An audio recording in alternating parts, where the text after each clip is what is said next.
Bayan muka tsaya inda dadin Lokoja ya duro gidan su Jidda don kuwa har ya shiga ɗakin mahaifin Jidda da yake kwance bayan barin su tsakar gida da suka ji tarinsa, yayin da suna shiga idan mahaifin Jidda bai sauka a ko ina ba sai akan idan dan uwansa wato Abdulhamid dadin Lokoja. A nan muka tsaya, yanzu kuma za mu dora. Rungumarsa dadin Lokoja yayi yana sakin kuka duk da manyancinsa yana cewa kai tona ni Abdulhamid da na kasa dawowa ga dan uwana har ya shiga wannan matsanancin halin. Arziki na ba da amfani saboda dan uwana jini na da yata suna kwance cikin ciwo da yunwa. Ya tashi cikin su shi ma abban ta kuka yake yana cewa Allah na gode maka da ka cika min buri na ɗayan kuwa ko ban gani ba na san dan uwana zai cika shi. Share masa hawaye ya ce Ibrahim kuka ya kare mana, insha Allah muna tare da juna domin na tabbatar da rabuwar mu ba alkhairi bane a gare mu saboda mun ga ishara Allah ke son mu a tare, shi ya tsaga jinin mu da zuciyoyin mu ya saka mana kaunar juna tun muna yara, don haka ba zan ƙara rabuwa da kai ba dan uwana, ko bayan ran mu na san zuri'ar mu za su dorar da wannan kaunar da amincin mu. Da kansa ya saka dan sauran karfin sa ya dauki dan uwansa yayi mota da shi wani babban private asibiti suka kai shi, kai tsaye aka karbe sa tare da bashi kyakkyawar kulawa. Babu wanda ya bar kofar ɗakin a cikin su ukun, dadin Lokoja, Tahir da Jidda. Karfe 3 aka ce su shigo. Ya farfado, kallon dadin Lokoja yayi tare da kallon Jidda da ke rakuɓe tana kuka. Ya ce dan uwana tunda ka bar ni bani da buri na guda biyu ne, na farko ganin ka, na biyu ganin na aurar da Jidda saboda ta samu madafa da kuma gobenta idan babu ni. Buri ɗaya ya cika, don haka ko ban ga cikar na biyun ba na san kai uba na gari ne. Ga Jidda na nan, na gode sosai dan uwana, amma ka sani ina jin lokaci na yayi da zan barka. Ibrahim ba za ka bar ni ba saboda bani da kowa bayan ka. Inna ta bar mu, Fatima ta bar mu, Binta ma ta bar mu. Ya kake tunanin zan rayu idan kuma kai ma ka bar ni? Ka faɗa min burin ka ɗaya ya cika, yanzu insha Allah zan cika ma ɗayan. Dan yanzu a masallacin asibitin nan zan ɗaura auren Tahir da Jidda. Burina ni ma da nake roƙon Allah ya cika min shine Allah ya bar min kai, dan idan kuwa lokacin tafiyar taka ne yazo ina roƙon Allah da ya ɗauki ranmu a tare. Fita yi tare da ɗaga wayar sai ya kira lauyansa Bashir. Cikin minti 5 sai gashi kallon sa ya ce barista Bashir, na mallakawa yata Jidda rabin dukiyata. To kai barista ya ce kallon sai tare da mika masa takardu ya saka hannu suka dunguma masallacin asibitin dan daura auren Jidda da Tahir. Cikin rashin fahimta Tahir ya ce dadi ni fa ban gane me kake nufi ba, abu ne mai sauki Tahir, domin kuwa aurenka da Jidda zan daura a yanzu nan, kuma idan har ni na haife ka ba za ka ce kala ba.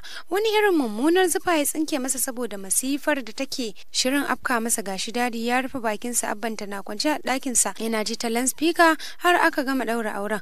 Hawayen dadi ne suka gangaro masa, ya kalli Jidda da ke rakuɓe, idanuwanta sun yi jazir saboda ita yanzu ko hawayen babu sun riga sun kafe mata. Murya sarki ce Jidda na zo kusa da abbanki. A nutsa ta matsa ta zauna bakin gadon, hannunta ya riko ya ce Jidda Allah ya miki albarka ke da zuri'ar da zaki tara a gaba. Jidda na Allah ya baki hakuri da juriya, Allah ya haɗa ki da alkhairi a rayuwarki. Jidda na ki zamo mai juriya da biyayya saboda rayuwa akwai kalubale a tattare da ita. Jidda ki yi min alkawarin yin biyayya da jajircewa, ki zama ya da mata ta gari. Jidda na Allah ya zama gatanki, ya tsare min ki daga mummunar kaddara. Da goja ta yi idanunta ta yi ta kalle sa da kyau kafin ta daga kai ta ce abba na zan yi duk abin da ka ce har ƙarshen rayuwata, ko da ko namun jikina za a ɗiba. Jidda na kasa magana yayi saboda kukan tausayin yarsa wadda tun yanzu ya hango bushewar zuciya a tattare da ita saboda ya san ta ga rayuwa amma ya san kalubale na gaba idan ta rasa shi. Allah baki ikon jurewa Jidda na. Amin ta ce a hankali. Dadin Lokoja ne ya shigo ɗakin ya kalli dan uwansa sai ya ga yana murmushi.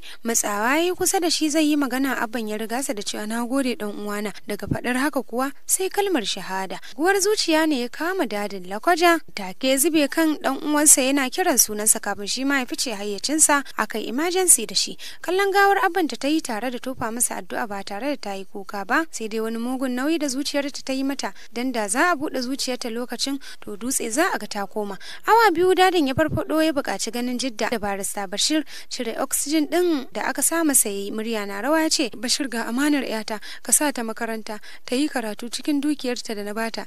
Jidda na ga Bashir nan ki rige sa, duk matsalar ki sanar masa. Kallon dadin ta cikin tausayin shi ma rasa shi za ta yi kenan. Tahir Tahir ya kalla ya ce Tahir ka rike Jidda tamkar Z, ban yafe ku yaki ce Jidda daga jikin ku ba, kai da Z ka lura da Z da Jidda ta ka. Sarkewa muryarsa ta yi kafin shahada ta fito da ƙarshi ma ya ce gagarin ku nan. Silalewa Jidda ta yi ƙasa a sume yayin da Bashir ya yi kanta da sauri, shi kuwa Tahir kan dadinsa ya yi. Ruwa dakta ya fara ciro a firij ɗin ɗakin ya zuba mata don tuni ya mamanta a asibiti suke. A hankali ta buɗe idonta tare da kafawa gawar dadin ido, tana ƙara jin wani tururin zafi a zuciyarta da jinin jikinta. Dafa bango ta tashi a nutse saboda kamar almajira haka take jinta. Ɗakin da abbanta yake ciki ta shiga tare da turo kofa ƙasa bakin gadon da gawarsa ke kwance. Ta silale ta zauna, sai a lokacin wani masifafan kuka ya zo mata, ta saki tana kankame gadon. Kukan dadin take sun tafi su a lokacin da ya barta a daidai lokacin da take bukatar ɗayansu a tare da ita. Awa 3 ta ɗauka tana darzar kukanta yanzu ne ta fara sa. Barista Bashir ne ya shigo tare da mutane suka ɗaugawar abbanta tare da dadi suka ɗunguma zuwa family house ɗinsu. A can aka yi jana'izar su. Alhaji Kabir abokinsa da suke tare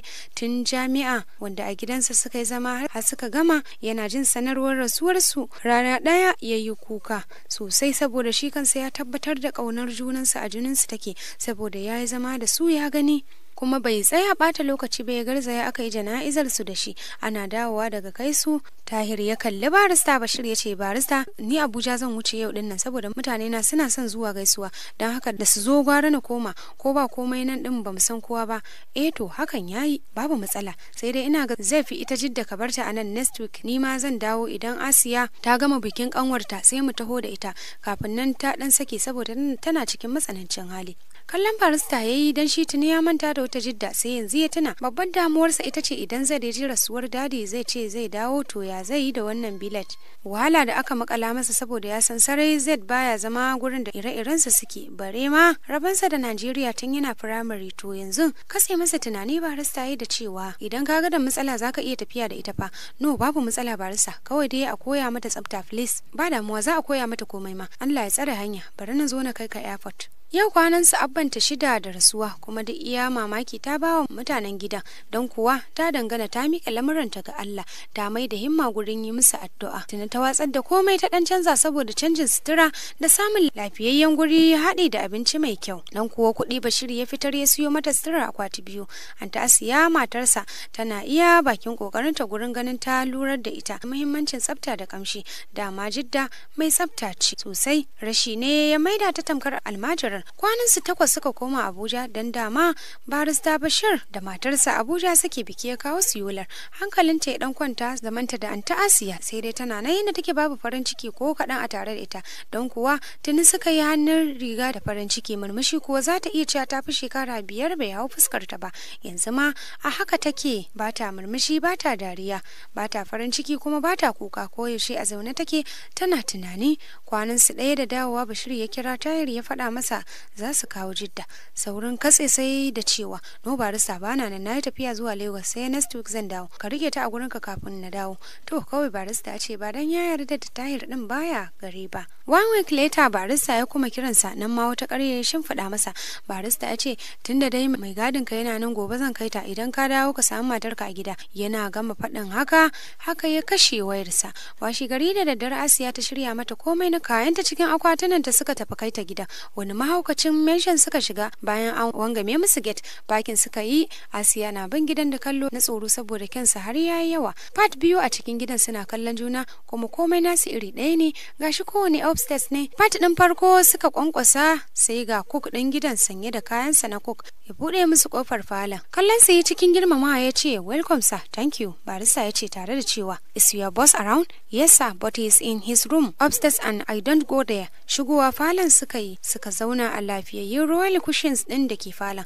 A ƙasa Jidda ta zauna jikinta a sanyaye, dan duk da bata nutsu ta kalli gidan da kyau ba, tun daga gate ta san rayuwar ta bata da gurbi ko kalilan a irin wannan rayuwar. Abba na Allah ya ji kanka kai da dadi da su inna. Allah ya bani karfi da juriyar rungumar kowace irin kaddara. da za ta zo min nan gaba. Anta Asiya kuwa kalle take a falon saboda iya rayuwar ta bata taba ganin haɗaɗɗen gidan da aka narkar da uwar dukiya kamar wannan babare da barista ya ce mata duk haɗuwar wannan falon bata yi haɗuwar bangaren Z. Jitai tana son ganin wannan Z din da mijinta ya ce ya fi Tahir a komai duk da tsananin kyau da dukiyar irin ta Tahir. Sun ɗau minti 30 a zaune sai ga ƙarar saukowar Tahir din daga bene. Gabanta ne ya faɗi da ƙarfi saboda tsananin tsoro, mugun kallon da yake mata na ƙiyayya da kuma a duk lokacin da suka haɗu zama yayi yana gaisa da barista kafin ya kalli gefen da take yace ba kya gaida mutane ne ke? Aladabta ta ce masa ina yi ne. Bai amsa bai gira Samuel kukunsa ya ce ya ɗau kayanta ya kai mata bedroom ɗin falon. Oke ya ce tare da rungumar kayan ya yi hanyar ɗakin da su. Kama hannunta Anta Asiya ta yi suka bi bayan Samuel zuwa ɗakin. Gyara zama barista ya ce Tahir dan Allah ka ji tsoron Allah ka tausaya mareniyar nan ka riƙe ta amana. Iya abin da zan faɗa kenan. Miƙewa ya tare da kiran Asiya. Miƙewa ta yi tare da kallon Jidda ta ce Jidda kada ki manta Allah a duk lokacin da kika ga sabon lamari ya same ki zama mai juriya da tawakkali. Jajayen idanunta ta ɗago ta kalli Anta Asiya cikin dauriya ta ce na gode. A falo ma cikin danna damuwarta ta kalli barista Bashir ta yi godiya tana kallon ƙasa har bakin mota ta raka su suka wuce.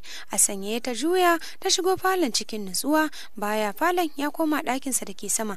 Ɗakinta ta shiga tare da zama bakin gadon ɗakin tana kallon ɗakin.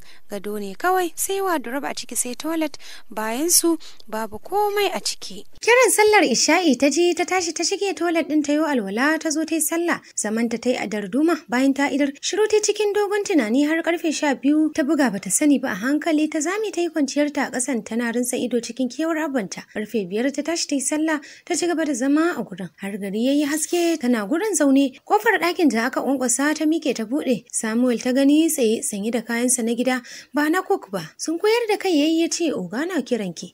Biyarsa ta yi gabanta na faduwa zaune yake akan one seater yana karanta newspaper. Daga nesa kaɗan ta tsaya tare da sun koyar da kai bakin cikinta ne ya zo masa iya wuya ya juyo a hasalai kalle ta a wulakance ya ce na ga alamar dakikanci da ƙauyanci tare da rashin tarbiyya sun yi miki kanta to ki buɗe toshashiyar kwakwalwarki da kyau ki ci abin da zan faɗa ni Tahir ba sa'an ki bane babu abin da ya kawo ki rayuwata sai tarin bakin ciki da wahala. Samuel ka je na sallame ka daga yau. To ya ce a sanye tare da ficewa ke kuma daga yau ke zaki ringa aikin kicin da gyara ko ina a cikin gidan nan haka ma wankin cars dina wato motoci da babu flowers ruwa tare da share harabar gidan nan gabaki daya dan yau na sallami duk yan aikin gidan nan mai gadi kawai na bari and one last thing idan kika kuskura kika yi min kuskure ko bana nan tare da kazanta sai kin yi da na sanin zuwa duniya stupid village girl wuce ki tafi aikin tun yanzu. Jiki na rawa ta shiga kicin ta tsaya tana tunanin mai za ta yi gudun laifi ya sa ta fitowa ta tsaya nesa da shi kaɗan ta ce me zan yi tasowaye tare da wuce ta yaye saman sa yana cewa ki tabbatar da kin haɗa min breakfast kala 2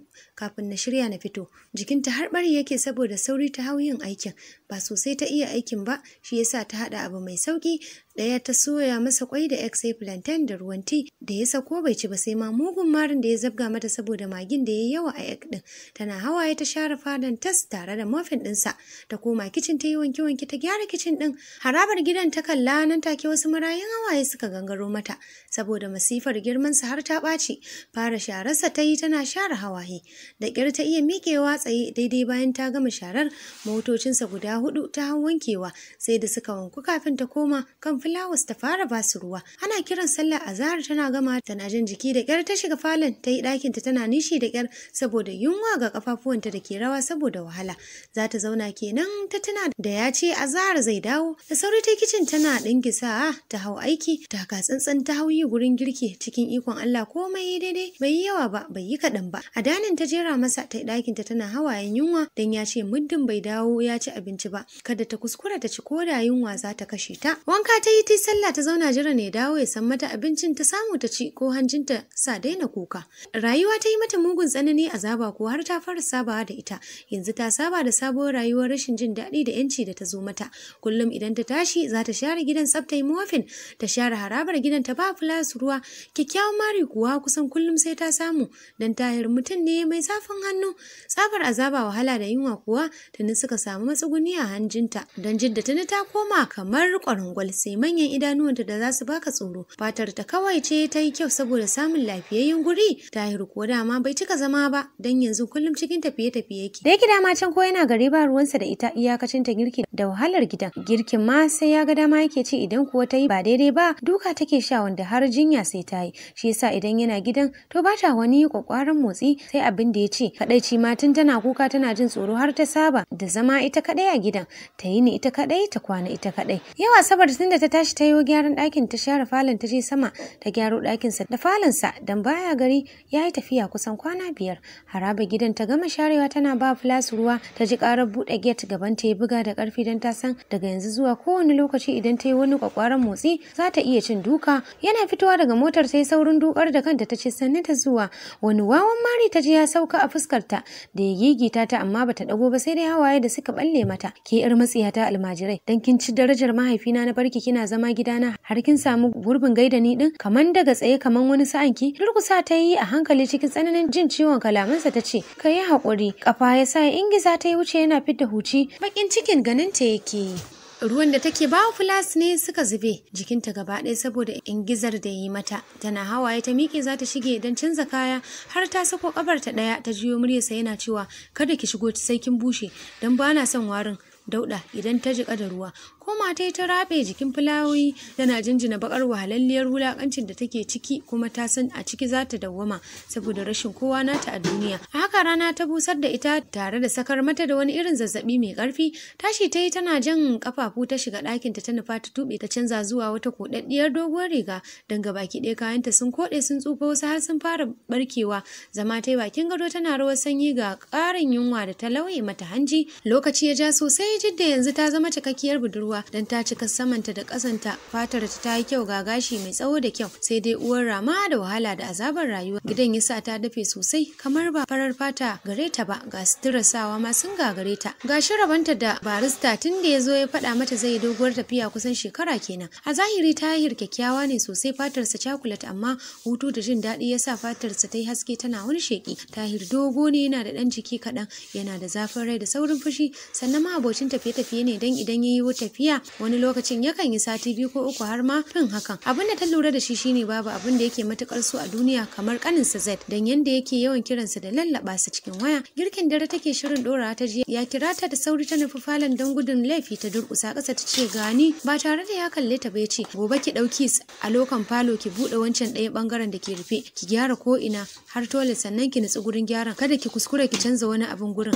Z zai dawo gobe don haka daga yau ki ninka wanka da tsafta saboda Z baya son kazanta da hayaniya. Haka ma idan za ki yi shara ki ringa yi a hankali don baya son abin da zai saka masa ciwon kai. Aikin ki kuma daga yau ya ninku don shi ma kullum sai kin gyaro bangaren sa. Haka ma abinci duk abin da yake so shi zaki dafa masa. Idan kina son kanki to ki yi kokarin kiyaye abin da zai bata ran Z a gidan nan har ya gama hutun sa ya koma. Ajiyar zuciya ta saki a hankali tare da cewa insha Allahu zan kiyaye. Tunda sauran duhun asuba ta dauki mukullai ta yi sashen Z ta bude tare da bismillah ta shiga. To masu sauraro bara mu kwana a nan a cikin wannan zazzafan littafi mai faɗakarwa wato zuciyar mu ɗaya na marubuciya Mamuji tare da ni jagorar shirin Nabila Aliyu Tudun Wada. Muna ƙara tunasar da ku kan cewa kada ku manta ku danna mana subscribing, liking, comment tare da taya mu sharing. Tattausan lafazi mai daɗi jin shi yara tsaraina.